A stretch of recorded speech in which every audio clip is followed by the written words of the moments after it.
JWA Tooling are a long-established toolmaker with a very good reputation, and their most recent investment has opened doors for them that they didn't think could open. Now, this next story is essentially about a humble man who's watched a video just like the one that you're watching now and thought, I need one of those machines in my business.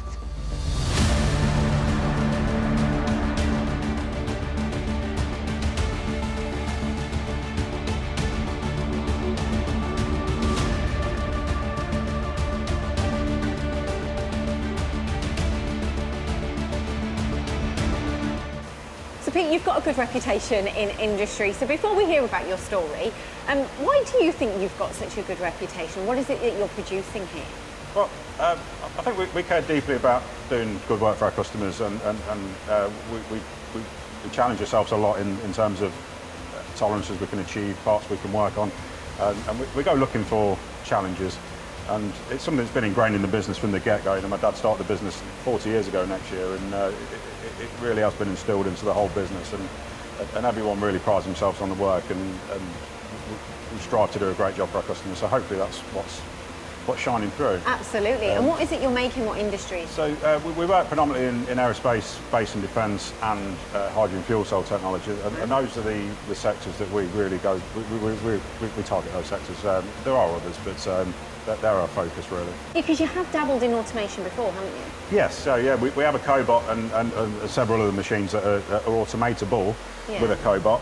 But what we find is the cobot has got its place, but it's quite cumbersome to set up. You know, they're quite easy. You know, they're not that much of a challenge. But everyone is a as per job scenario. Whereas a dedicated solution, it's sort of, you know, you've got a program set in stone. You can just pick a job back up you've done last week or last year and get going quite easily without any training or anybody having to refresh themselves how the robot works. Right. So, okay then. So you're trying to open up to larger quantity work. Yeah. Where's this story come from? Because you watched one of our videos, didn't you? It was interesting, yeah, because this is brilliant. We've had a very strong relationship with White House over the years, and Brothers never really been on our radar. We've never really seen.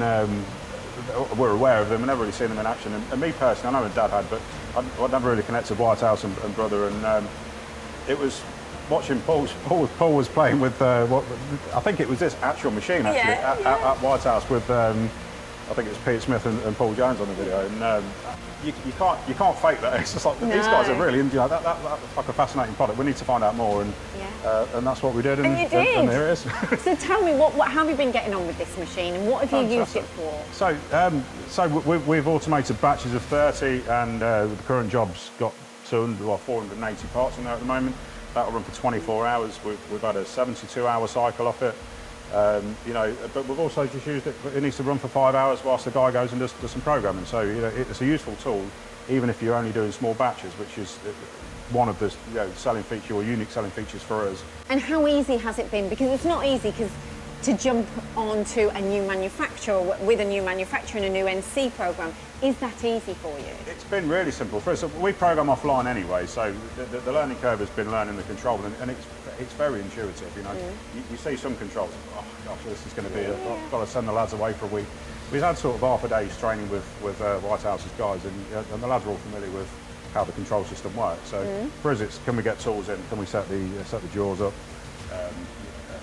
Work out the brake detect cycles, and the rest is done offline. So in terms of programming for automation, you really are just programming as if you were going to make one on a manually loaded 5-axis machine, and then the simplicity of the robot able you to scale however many you're doing. What's your tray? Is it 5 by 20 or something? And then it's very easy to get that going. And is it easy to change from one job to another or scale up? Yeah, absolutely. So incredibly simple. So we've taken jobs off other machines, put them on here, within an hour they're running, they're fine. And then what we've got with the automation is, you know, you might make 30 today, but the next order might be 300. It's just press a few buttons and you've got 10 trays, not one. So it's there's no program in that respect. Once you program once, you've nailed it really. So we've kind of covered the integration of the automation side of things, but let's talk just briefly about the machine. Yeah. How's this working for you? It's fantastic. So this is our second 5-axis machine, and for me, I've championed 5-axis for a lot of years, and we bought another machine a few years back, and instantly saw the benefit of 5-axis machining. And the ability to automate 5-axis machines is just, it's a game changer for us. You know, we've taken jobs that used to be 7 or 8 operations down to 2 operations. You know, internally, if there was ever a quality issue, it might be an operation's been missed or 1 or 2 out of the batch have been missed. You don't get that opportunity on 5-axis machining. It runs its cycle, the part's finished. The only risk is if a tool's broken, but then it's got fantastic brake detection to enable you to detect that as well. One of the other features we really like about this machine is the rotating C-axis. So you can you can rotate at 2,000 RPM, and a lot of our jobs go from turning to milling, and a lot of the limiting factor there is the size of the tools you can hold on our live turning lathes. And we looked at alternatives, but they're just massive, you know, and the footprint for this thing, features per footprint is just phenomenal. You're a real advocate, an honest advocate for this machine and this system. Tell me why. We like, as engineers, we like exceptional technology, and we like, when something makes your life easier and you just bring something in and you can see the benefit, the way we do the jobs, the lower quality issues, you know, it's just exceptional, you know, to see such a well-built machine that's robust, accurate. It's one of our top assets, I'd say. You know what, I think Paul's excitement has rubbed off on you as well. But you've used it and it's proven and it's working. Absolutely, yeah. And yeah, it's definitely paved the way for more of them in the future, I think.